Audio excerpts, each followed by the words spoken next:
할렐루야.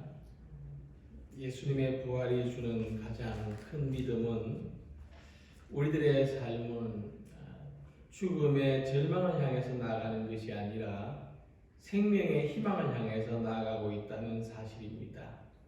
오늘도 희망으로 살아가게 하시는 부활의 주님께 다 같이 예배드리겠습니다. 찬양하라 내 영혼아, 찬양하라 내 영혼아, 내 속에 있는 것들아 다 찬양하라.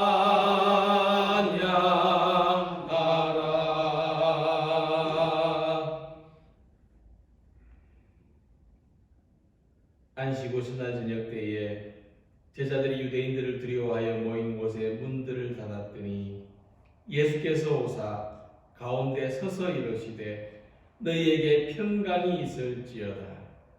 예수께서 이르시되 어찌하여 두려워하며 어찌하여 마음에 의심이 일어나느냐. 내 손과 발을 보고 나인 줄 알라. 또 나를 만져보라. 영은 살과 뼈가 없으되 너희 보는 바와 같이 나는 있느니라. 아멘. 생명을 주관하시는 하나님, 죽음의 어두운 권세를 이기고 부활하신 주 예수님의 이 부활절을 감사와 찬송과 영광으로 예배합니다. 부활의 기쁨이 충만한 이 예배를 받아 주시옵소서. 죽음의 권세가 창궐한 이 땅에 부활의 밝은 빛을 비춰주시고 질병과 죽음 앞에 절망하고 있는 저희들의 심령에도 부활의 소망으로 충만하게 하여 주시옵소서. 부활의 첫 열매가 되신 주님 앞에서 우리 모든 성도들도 영광의 부활에 참여할 것을 믿으며 주님의 일에 더욱 견고하며 흔들리지 않는 성도들이 되게 하여 주시옵소서. 예수님의 이름으로 기원하옵나이다. 아멘. 사도신경으로 우리의 신앙을 고백하시겠습니다. 나는 전능하신 아버지 하나님 천지의 창조주를 믿습니다. 나는 그의 유일하신 아들 우리 주 예수 그리스도를 믿습니다.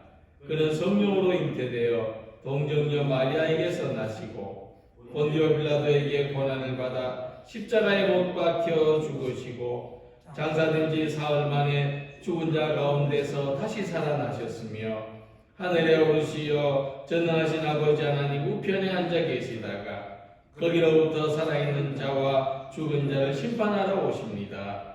나는 성령을 믿으며 거룩한 공교회와 성도의 교제와 죄를 용서받는 것과 몸의 부활과 영생을 믿습니다. 아멘. 찬송가 23장 부르시겠습니다.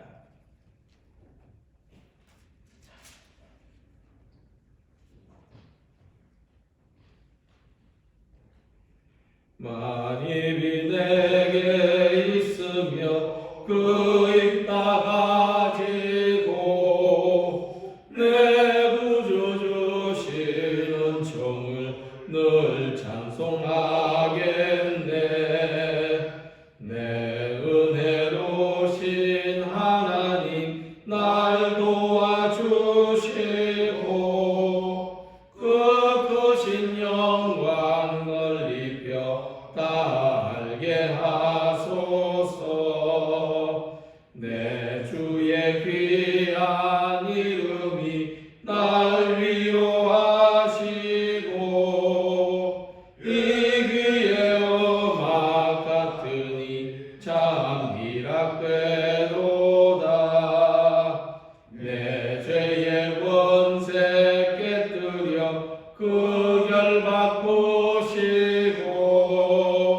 이 주 한 마음을 비로소 곧 정케 하셨네.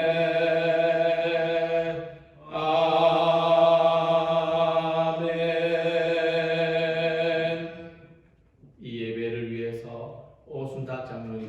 통해서 기도 인도하시겠습니다.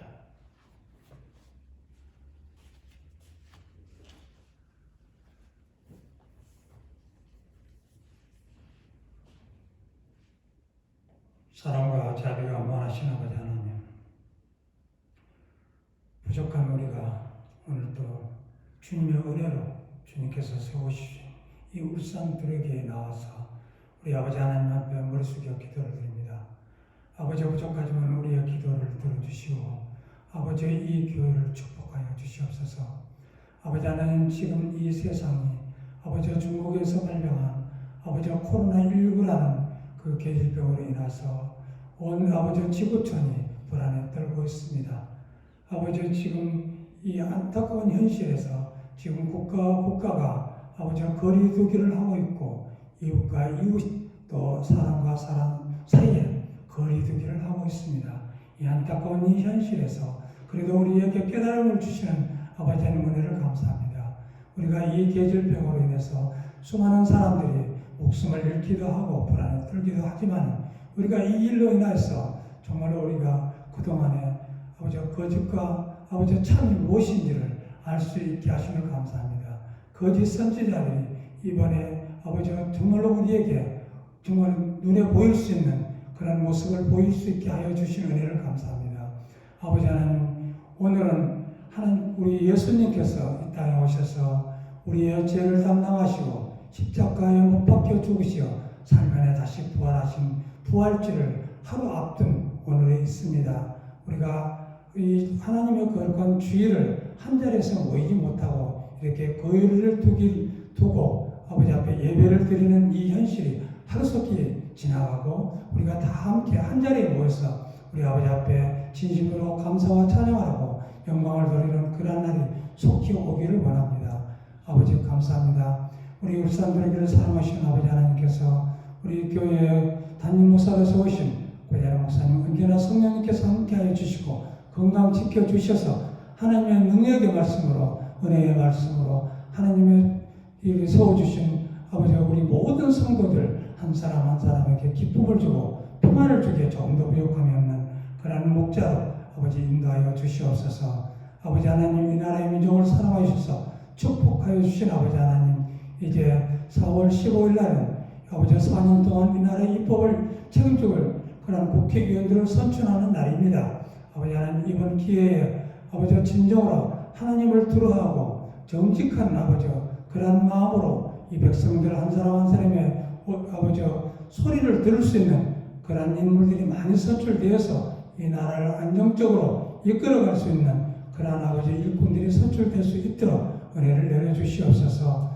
오늘도 부족하지만 우리의 기도를 들어주시고 함께하여 주시는 우리 주 예수 그리스도의 이름으로 감사와 기도를 드리옵나이다. 아멘.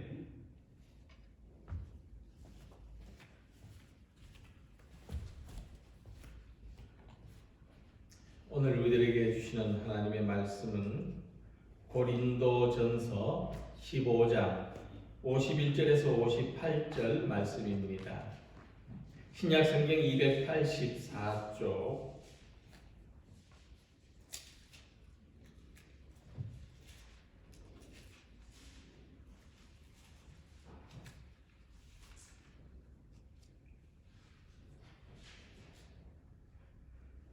고린도전서 15장 51절에서 58절까지 말씀을 다 같이 봉독하시겠습니다. 보라, 내가 너희에게 비밀을 말하노니 우리가 다 잠잘 것이 아니요 마지막 나팔의 순식간에 호련히 다 변화되리니 나팔 소리가 나매 죽은 자들이 썩지 아니할 것으로 다시 살아나고 우리도 변화되리라. 이 썩을 것이 반드시 썩지 아니할 것을 입겠고 이 죽을 것이 죽지 아니함을 입으리로다. 이 썩을 것이 썩지 아니함을 입고 이 죽을 것이 죽지 아니함을 입을 때에는 사망을 삼키고 이기리라고 기록된 말씀이 이루어지리라. 사망아, 너의 승리가 어디 있느냐? 사망아, 내가 쏘는 것이 어디 있느냐? 사망이 쏘는 것은 죄요 죄의 권능은 율법이라. 우리 주 예수 그리스도로 말미암아 우리에게 승리를 주시는 하나님께 감사하노니 그러므로 내 사랑하는 형제들아 견실하며 흔들리지 말고 항상 주의 일에 더욱 힘쓰는 자들이 되라. 이는 너희 수고가 주 안에서 헛되지 않은 줄 알미라. 아멘. 평화의 인사 나누겠습니다. 예수님의 평화를 기원합니다. 사랑합니다. 축복합니다.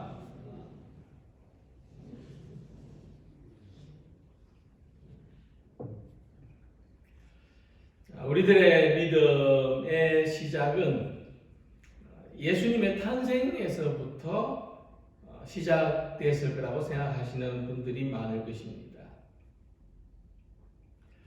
하지만 우리 기독교 역사를 볼 때 실제로는 그렇지 않습니다. 기독교 신앙의 출발은 예수님의 탄생이 아니라 예수님의 고난과 죽음, 부활에서 시작되었다고 하는 것입니다. 복음서를 보면은 마태복음에서 예수님이 탄생하실 때 동방 박사들이 찾아와서 경배를 하고 예물을 드리죠. 그러면 예수님이 탄생할 때부터 우리의 구세주로 오신 것을 사람들이 믿었구나 이렇게 생각을 할 수가 있습니다. 또 누가복음에도 보면 양을 치던 목자들이 예수님의 탄생을 보기 위해서 찾아와 가지고 그 앞에 경배하죠. 근데 이제 예수님은 탄생 직후에 헤롯 대왕이 예수님의 목숨을 빼앗으려고 하죠. 그래서 예수님은 피신을 합니다. 그래서 애굽에서 숨어 지내시다가 헤롯이 죽은 후에 갈릴리 나사렛으로 와서 자라나시죠.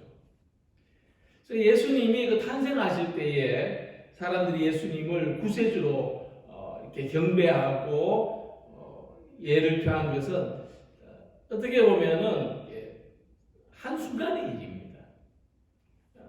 한순간의 사건이고 예수님이 이제 애굽에 피신했다가 돌아와서 갈릴리에서 자라셨는데 그래서 사람들은 이 갈릴리 출신의 예수님이 하나님의 구세주라는 사실을 믿기가 어려웠던 것입니다.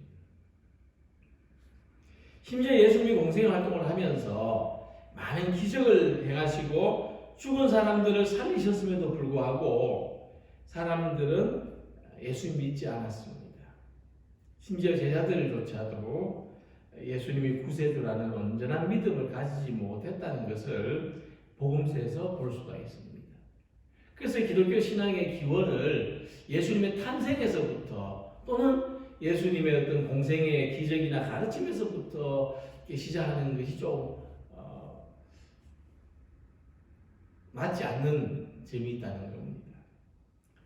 자, 그래서 기독교 신앙의 출발을 어디로 잡을 것이냐라고 볼 때는 이보다 훨씬 뒤에 일어난 사건, 바로 예수님의 고난, 죽으심, 그리고 부활의 사건에서 찾을 수가 있다는 것입니다.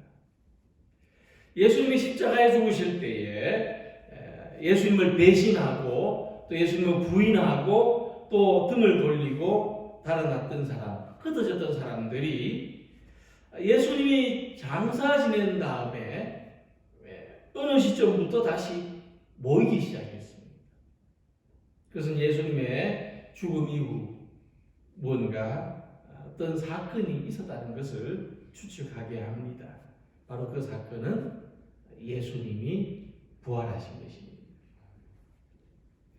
예수님의 부활 사건이 제자들과 예수님을 따르던 사람들, 흩어진 사람들, 배신하고 부인했던 사람들을 다시 모이게 했다는 겁니다. 그리고 이 모인 사람들이 예수님의 부활을 증언하는 사람들이 됐습니다. 죽은 사람이 어떻게 다시 살아날 수 있을까? 합리적으로, 지성적으로 생각하면 참 믿기 어려운 일입니다. 그런데 그러면 흩어졌던 사람들, 그러니까 예수님을 부인하고 배신했던 사람들이 다시 모여서 예수님이 부활하셨다는 소식을 전하고 심지어 그 때문에 고난받고 죽기까지 자신들이 목격하는 것은 사실이라고 한다면 그것은 더 믿기 어려운 일 것입니다. 그러니까 우리는 예수님의 부활도 믿기 어려운 사건이지만 그 부활을 증언하기 위해서 목숨을 바친 사람들, 순교한 사람들 이야기는 더 믿기 어려운 일이라고 하는 것입니다. 그래서 이 모든 것을 설명할 수 있는 단서는 우리가 합리적으로 이해할 수는 없지만 예수님은 부활하셨고 제자들은 부활하신 예수님을 목격하였고 의심 많은 도마처럼 예수님의 부활을 직접 확인했던 그 경험에 근거하지 않고는 이런 이해하지 못할 일들이 일어날 수가 없다는 겁니다. 그래서 예수님의 부활 사건이 기독교 신앙의 출발점이 되었다는 것입니다. 예수님의 탄생, 예수님의 가르침, 예수님의 기적, 십자가와 고난, 이 모든 일련의 사건들을 예수님이 부활하셨다는 관점에서 다시 더듬어 보게 되었고 또 흩어진 그들을 교회로 모이게 했던 것이고 부활의 증인으로서 살았던 그들이 오늘날에 이 교회가 있게 했다는 것입니다. 그 시대에 가장 극렬하게 기독교를 박해했던 사람들 가운데 사도 바울이 있습니다. 이 사도 바울이 회심한 것도 부활하신 예수님에 대한 체험이 있었기 때문입니다. 그러니까 바울은 예수님이 부활하셨다는 허무맹랑한 소리를 전하는 사람들, 이 기독교인들을 잡기 위해서 시리아의 다메섹으로 가던 길에서 부활하신 예수님과 운명적인 만남을 경험합니다. 그리고 그때로부터 자신도 순교할 때까지 예수님을 전도하는 사람이 되었다고 하는 것입니다. 무엇이 핍박자를 전도자로 바꾸어 놓았느냐? 부활하신 예수님과의 만남이었다는 것입니다. 그런데 오늘 우리는 함께 읽은 말씀에서 바울이 가졌던 더 놀라운 믿음을 발견할 수가 있습니다.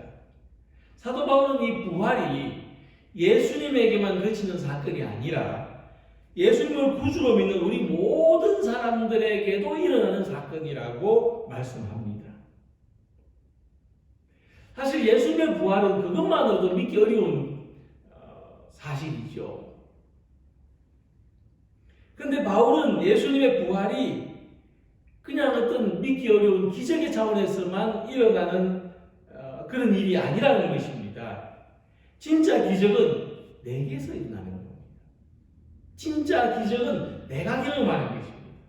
그래서 바울은 예수의 부활이 오늘 사는 21세기를 사는 우리들에게도 일어나고 우리들에게도 경험되는 사건이라고 말씀하고 있는 것입니다. 그렇다면 이 부활의 믿음은 의심할 바 없는 진실이 될 수밖에 없습니다. 바울은 이 부활의 사건이 우리들에게도 일어나는 사실이라는 것을 몇 가지 차원에서 이야기하고 있습니다. 이 말씀을 생각해 보면서 우리도 예수님의 부활을 경험하는 사람, 그러니까 우리도 예수의 부활에 참여하는 사람, 우리 삶에도 부활의 주님을 만난 증거가 나타나고 부활의 소망을 가지고 살아가는 우리 모두가 되시기를 바랍니다. 첫 번째로 예수의 부활을 우리도 경험할 수 있다는 것은 뭐냐면 부활에는 순서가 있다고 말씀하는 것입니다. 숫자를 셀 때 하나, 둘 다음에 셋입니다. 그러니까 순서가 있죠. 순서가 있다는 것은 하나, 둘 다음에 셋을 예상할 수 있다는 것입니다.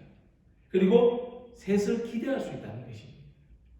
그러니까 부활의 순서가 있다는 것은 우리가 살아가면서 비록 우리들이 부활의 주님을 직접 목격하지 못했다 할지라도 부활을 예상할 수 있고 예수의 부활을 기대할 수 있다는 사실을 말하는 것입니다. 그렇다면 그러면 바울은 이 부활의 순서를 어떻게 말씀하고 있느냐? 51절 2절에 보면 나팔 소리가 나매 죽은 자들이 썩지 아니할 것으로 다시 살아나고 우리도 변화되리라. 이렇게 부활의 순서를 말씀하고 있는 것입니다. 바울은 데살로니가 교회에 보내는 편지에서 이런 말씀을 전한 적이 있습니다. 당시 데살로니가 교회 성도들은 예수님을 믿다가 죽은 사람들에 대해서 어떤 근심을 한다거나 어떤 의문을 가진 모습들이 있었습니다.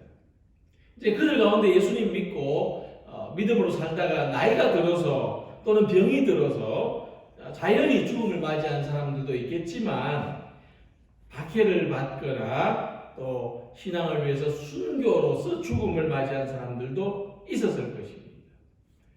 비록 이런 고난이나 순교가 따르지 않는다 할지라도 어쨌든 그 시대에 예수님 믿는 것은 대단히 힘들고 어려운 일이었습니다. 그런데 그렇게 예수님 믿고 살았던 우리 앞서간 성도들의 삶이 죽음으로 끝이 나는 거라면 한 번 사는 인생인데 후퇴요. 예수 믿고 고난스러운 삶을 선택할 필요가 있었을까 하는 것이죠. 그래서 그들은 그럼 우리가 예수 믿다가 죽으면 우리가 죽은 다음에 어떻게 되는가? 이런 의문이 생길 수밖에 없었던 것입니다. 그래서 바울은 이들의 궁금한 것을 답합니다. 역사적인 종말에는 순서가 있다고 말하는 것입니다. 첫 번째는 예수님이 죽었다가 다시 살아나는 것입니다. 부활의 사건을 이야기하는 것입니다. 그럼 두 번째는 어떤 일이 있겠느냐? 예수님 안에서 먼저 자는 사람들이 썩지 않는 몸으로 다시 살아나는 일이 있을 거라는 말씀입니다. 그리고 세 번째는 우리 살아있는 사람, 아직 죽지 않은 사람, 그들이 예수님이 오실 때에 나팔 소리가 날 때 영광스럽게 변화된다고 하는 것입니다. 그러니까 역사의 종말에는 이 순서가 동시에 일어나게 된다고 합니다. 자, 그럼 바울은 어떻게 이런 순서를 알았을까? 바울은 도대체 어디서 이런 이야기를 할 수 있었을까? 그것을 짐작해 볼 때에 바울에게는 어떤 믿음이 있었다는 것을 알 수가 있습니다. 그러니까 바울은 어떤 믿음이 있었냐면 하나님은 죽은 자를 다시 살리시는 하나님이 우리 또한 예수 그리스도 안에서 다시 살리신다는 그 믿음이 있었던 것입니다. 그러니까 우리의 믿음은 어떤 하나만 믿는 믿음이 아니고 우리는 이 믿음에서 믿음으로 확장되는 그런 우리 믿음을 가지고 있습니다. 우리 믿음이 성장한다는 것은 우리가 가진 어떤 단편적인 믿음들이 서로 연결되고 확장되고 성장하는 겁니다. 그러니까 우리가 성경에서 우리가 가장 보편적으로 우리가 신앙적인 고백을 하는데 아브라함의 하나님, 이삭의 하나님, 야곱의 하나님이라고 하지 않습니까?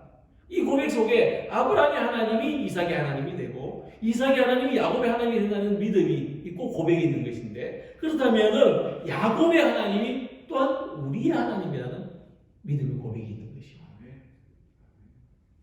그래서 예수님을 하나님 보좌 우편에 앉아 계시도록 다시 살리신 하나님께서 우리들도 죽은 후에 다시 살리시고 하나님 보좌 우편으로 인도하실 거라는 이 믿음의 확장성, 믿음에서 믿음에 이르는 우리 모두가 되시길 바랍니다.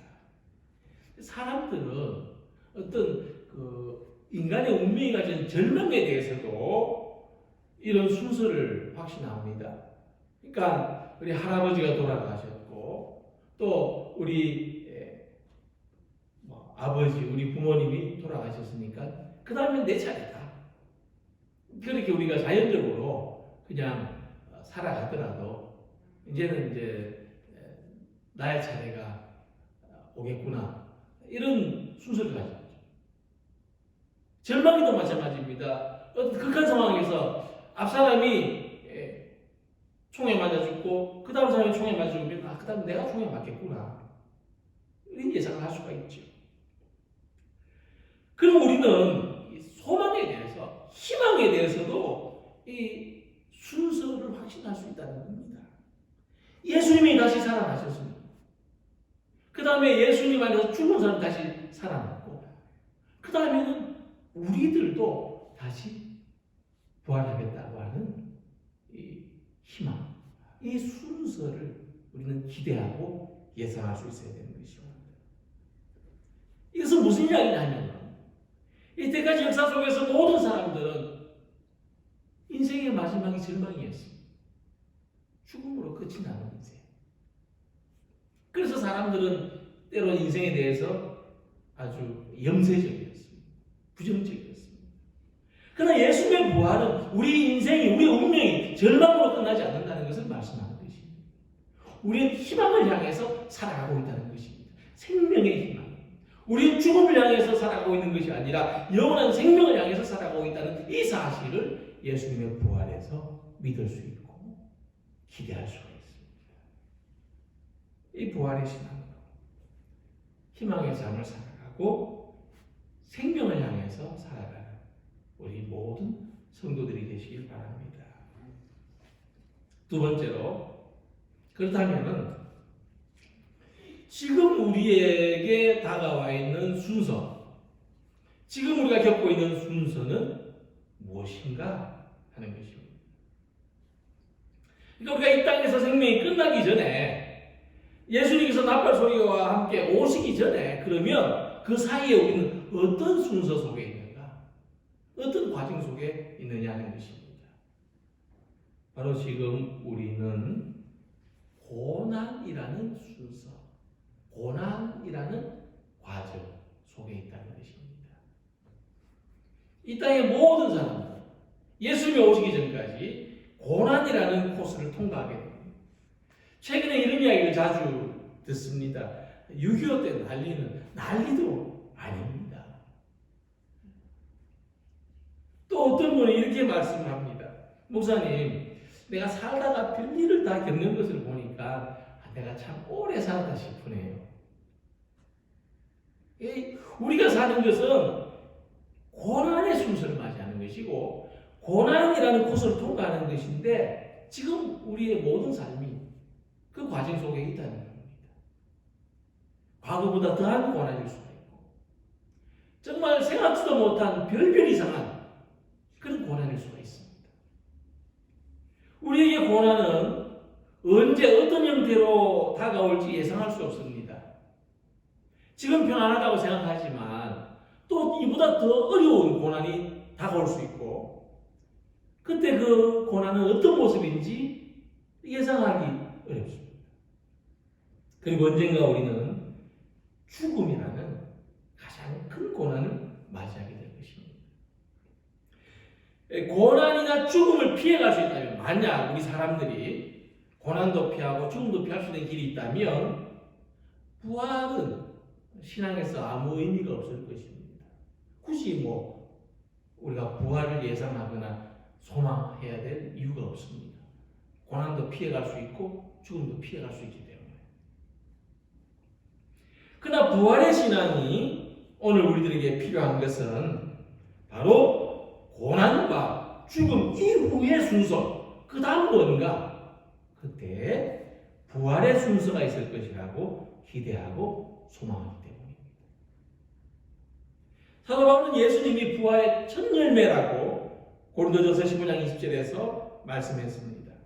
예수님이 부활의 유일한 열매가 아니라 첫 열매라고 말하는 것을 주의해서 봐야 됩니다. 예수님 안에서 우리들의 부활은 두 번째 열매, 세 번째 열매, 그 다음 열매, 순서대로 될 것이기 때문입니다. 우리는 예수님 안에서 부활의 소망을 가지게 됐습니다. 예수님 이전의 모든 사람들은 죽음이 삶의 마지막 순서였습니다. 태어나서 살다가 병들거나 죽는 것이 마지막 순서. 인간의 죽음은 죄의 필연적인 결과요. 죽음이 삶의 마지막 순서라는 것은 다르게 말하면 이 죄는 어느 누구도 해결할 수 없는 문제였다는 것입니다. 그러나 예수를 믿는 사람들에게 죽음이 마지막이 아닌 것은 이제 그리스도 예수 안에 있는 자에게는 정죄함이 없나니 이는 그리스도 예수 안에 있는 생명의 성령의 법이 죄와 사망의 법에서 너를 해방하였습니다. 바울은 예수님 안에 있는 사람에게는 정죄함이 없다고 말했습니다. 이 정죄함이 없다는 것은 무엇이냐? 사망아 너의 승리가 어디 있느냐? 사망아 내가 쏘는 것이 어디 있느냐? 우리의 인생, 우리의 운명은 죽음으로 끝나지 않는다는 것입니다. 영원한 생명, 부활의 생명이 있다는 것입니다. 그러므로 비록 우리는 지금 고난의 순서를 통과하고 있지만 우리는 고난에 대한 두려움이나 죽음에 대한 두려움으로 이 시간을 사는 것이 아니라 부활에 대한 기대와 소망으로 지금을 살아간다는 사실을 명심하시기 바랍니다. 고난을 기뻐하는 사람이 누가 있습니까? 그러나 부활의 소망을 가진 사람은 고난 가운데서도 기뻐할 수가 있다는 겁니다. 비록 고난이 내 인생 전체를 휘몰아친다 할지라도 우리의 인생의 마지막은 고난이 아니고 절망이 아니고 부활이요 생명입니다. 우리에게는 부활의 소망이 있고 우리는 고난에 지지 않습니다. 우리는 죽음에 패배하지 않습니다. 자기 앞에 있는 어떤 고난에서도 부활의 승리자, 생명의 사람으로 살아가시기 바랍니다.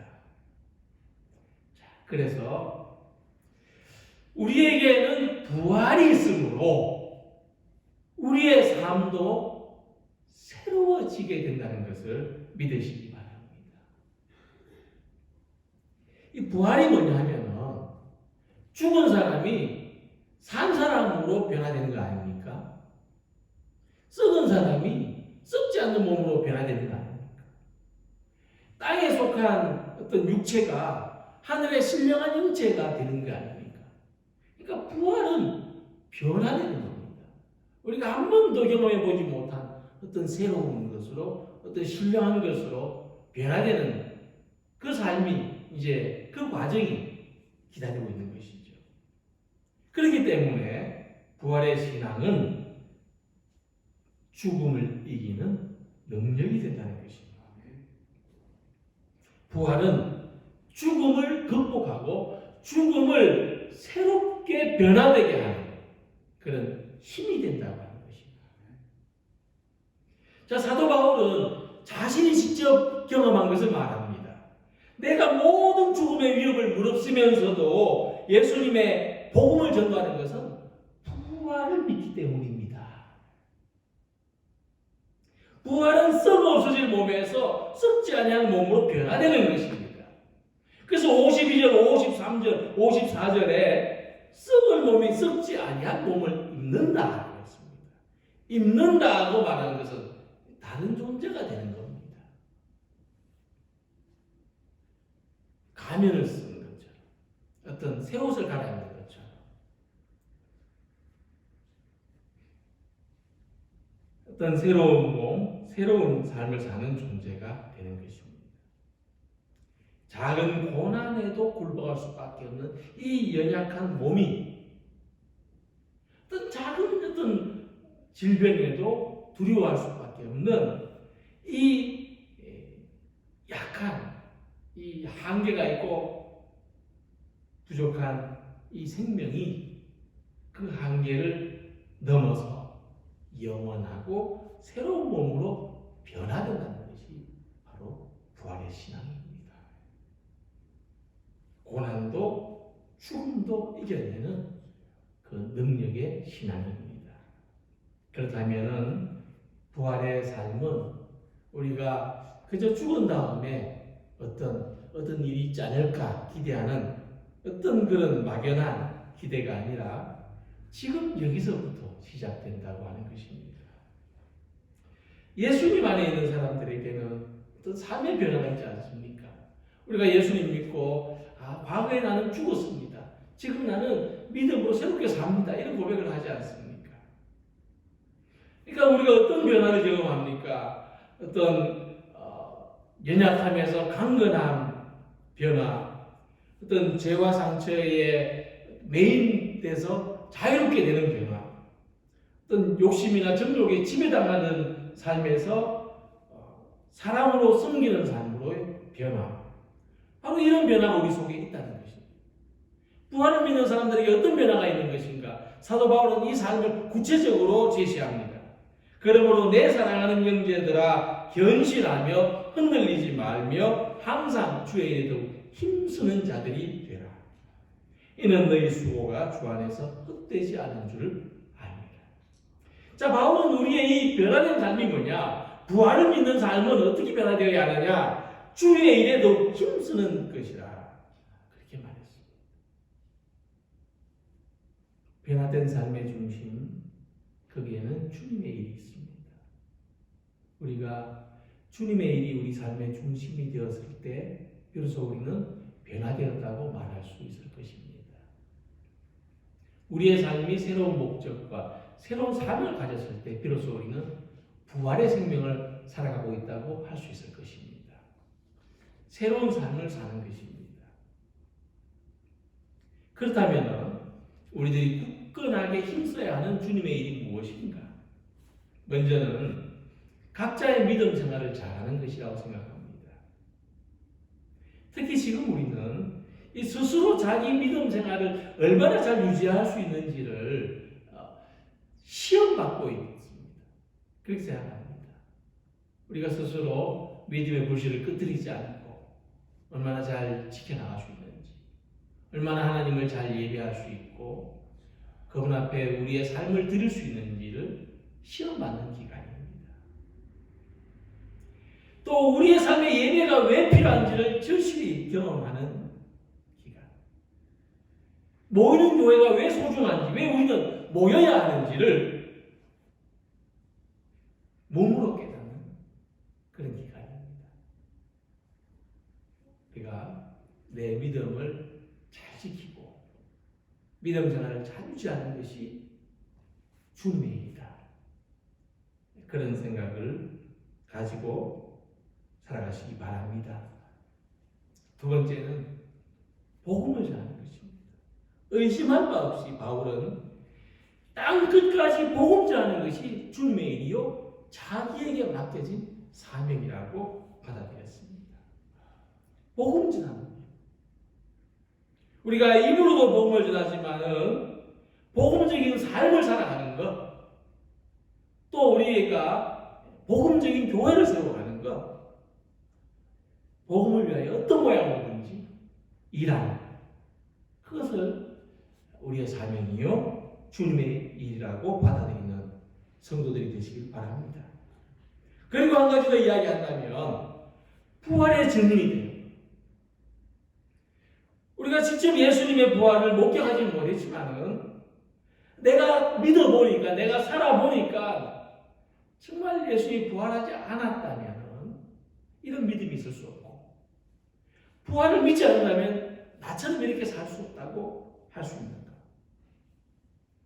우리의 삶엔 어려움이 사라지지 않고 염려와 걱정이 사라지지 않지만 내가 그것을 다 이겨냈다. 내가 죽음의 두려움까지 내가 이기고 승리했다고 할 수 있는 이 부활의 믿음을 전하는 사람, 그런 성도들이 되시길 바랍니다. 1년 내내 여름만 있는 나라가 있지 않습니까? 거기 살던 원주민이 우리나라를 방문했는데 겨울에 왔습니다. 차를 타고 가는데 밖을 바라보니까 이 가로수가 잎이 다 떨어지고 없지 않습니까? 이 사람이 너무 궁금한 거예요. 왜 한국에는 다 죽은 나무를 심어 놓았냐고. 출연자가 대답했습니다. 그러니까 저 나무는 죽은 게 아니고 지금 겨울이기 때문에 잎이 다 떨어진 거다. 당신 사는 나라는 1년 내내 저렇게 잎이 무성하지만 여기는 계절의 변화가 있기 때문에 겨울에는 잎이 떨어져. 이제 날씨가 따뜻해지면 다시 잎이 나고 꽃이 핀다니까 이 사람이 너무 놀라는 거예요. 한 번도 경험해 본 일이 없거든요. 잎 떨어진 나무는 다 죽은 나무인 줄 알았는데 다시 잎이 나고 꽃이 핀다니까. 이 사람이 나무를 보면서 이러는 거예요. 그러니까 저게 뭔가 했는데 그 원주민들은 놀랍다는 표현을 그렇게 한다. 놀랍다. 우리는 좀 뭐가 딱하다 안 됐다 이러면 혀를 차는데 그들은 놀랍다고 할 때. 이 사람은 나무 한 그루 한 그루가 다 놀라운 거예요. 저게 살아있다는 거예요. 잎이 다 떨어진 나무가. 그래서 우리는 겨울이 지나면은 봄이 오는 것을 알고, 봄이 오면 여름이 오고, 그리고 또 가을, 겨울이 온다는 것을 압니다. 우리는 이 순서를 알기 때문에 잎이 다 떨어진 앙상한 가로수를 보면서도 죽었다고 생각하지 않습니다.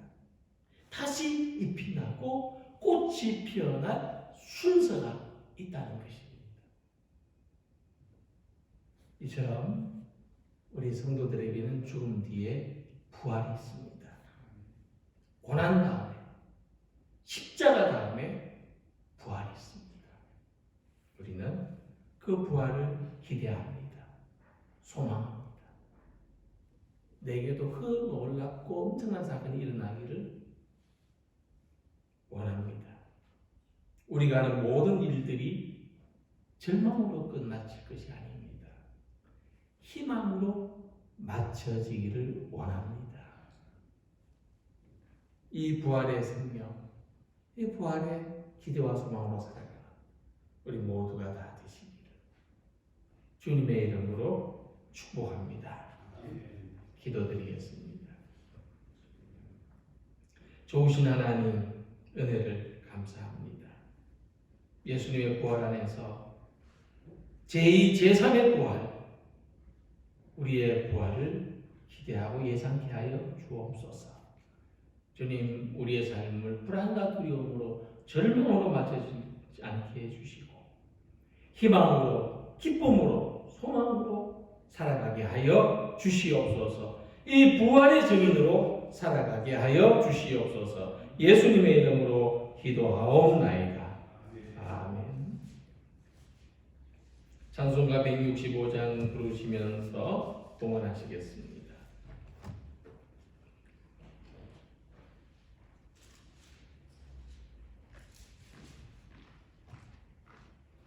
주님께 영광, 다시 사신 주, 사망 권세 모두 이기시었네. 흰 옷 입은 천사 돌을 옮겼고 누우셨던 곳은 비어 있었네. 주님께 영광, 다시 사신 주, 사망 권세 모두 이기시었네. 부활의 주님 나타나시사 두려움과 의심 물리치셨네. 주의 교회 기뻐 찬송하여라. 다시 사신 주님 죽음 이겼네. 주님께 영광, 다시 사신 주, 사망 권세 모두 이기시었네. 생명의 임금 영광의 주님, 주님 없는 삶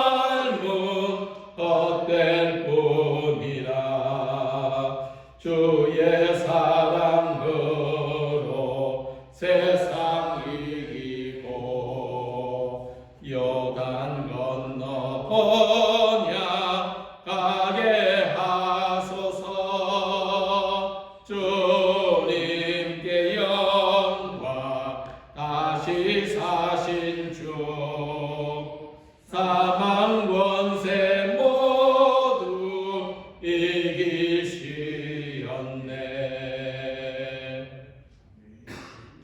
기도드리겠습니다. 구원의 하나님, 생명의 하나님, 은혜를 감사드립니다. 우리는 우리의 생명으로 오늘을 사는 것이 아니라 하나님이 날마다 주시는 새 생명으로 살아가는 것을 고백합니다. 이 두려움과 공포의 때에 우리의 생명의 근원이 하나님께 있음을 더욱 믿으며 감사하며 고백하는 성도들이 되게 하여 주시옵소서. 우리들이 예배를 드립니다. 우리들이 예물을 드리고 우리의 삶과 마음, 우리의 모든 순간들을 하나님과 함께 하기를 소망하며 드리오니 받아 주시옵소서. 주님, 은혜 위에 은혜를 더하여 주시고 감사 위에 감사가 넘치게 하여 주시옵소서. 상성들의 삶을 지켜주셔서 이 삶의 수고한 대로 열매가 있게 하여 주시고, 또 오늘 어려움과 고난이 있으면 내일 또 주님의 위로와 평안을 소망하게 하여 주시옵소서. 언제나 우리의 삶이 주님의 보호 아래 있음을 고백하는 우리 모든 성도들이 되게 하옵소서. 흩어져서 예배를 드리는 성도들, 우리의 가정들을 지켜주시고 우리의 가정이 은혜의 터가 되게 하여 주시옵소서. 또한 우리의 일상을 지켜주셔서 어서 속히 일상이 회복되도록 도와주시고 함께 모여 예배하는 공동체가 되게 하여 주시옵소서. 예수님의 이름으로 봉헌 기도드리옵나이다. 아멘. 교회 소식을 전해드리겠습니다. 오늘은 예수님의 부활을 축하하고 감사하는 부활주일입니다. 이번 금년 부활주일은 이렇게 우리가 각자 가정에서 흩어져서 예배를 드렸습니다. 부활의 기쁨과 소망이 우리 성도님들이 계신 모든 곳에 충만하기를 바라겠습니다. 또 부활의 기쁨을 전하는 부활의 증인으로 살아가는 우리 모두가 되시기를 바랍니다. 온라인 응급 주보를 참고하시고 교회 소식 주보를 참고하시면 되겠습니다. 곧 다시 모여서 예배드리기를 희망하고 또 총회나 노회 차원에서 또 지침이 정해지는 대로 알려드리도록 하겠습니다. 우리 성도들께서는 기도하면서 속히 이 상황이 진정되어서 우리의 모든 신앙생활이 정상적으로 회복될 수 있도록 기도해 주시기를 바라겠습니다. 다 같이 헌신 찬송 부르시겠습니다.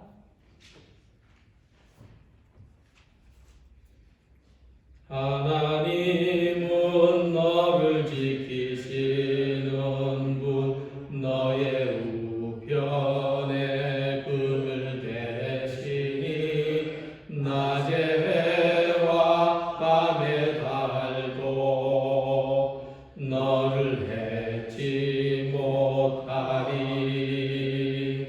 하나님은 너를 지키시는 분, 너의 환난을 면케하시니 그가 너를 지키시리라. 너의 출입을 지키시리라. 눈을 들어 산을 보아라. 너의 도움 어디서 오나. 전지 지으신 너를 만드신 여호와께로다. 눈을 들어 산을 보아라. 너의 도움 어디서 오나. 전지 지으신 너를 만드신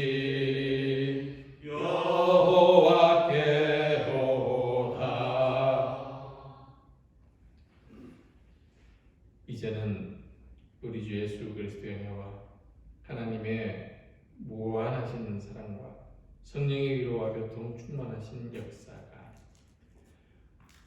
예수님의 부활 안에서 우리의 부활을 기대하고 소망하는 가운데 오늘 이 절망과 고난의 삶을 생명으로 소망으로 기쁨으로 살아가기를 결단하는 모든 성도들과 우리의 가정과 일터와 교회 위에 온 세계의 모든 나라와 교회들을 위해 이제부터 영원토록 함께 하시기를 축원하옵나이다. 아멘.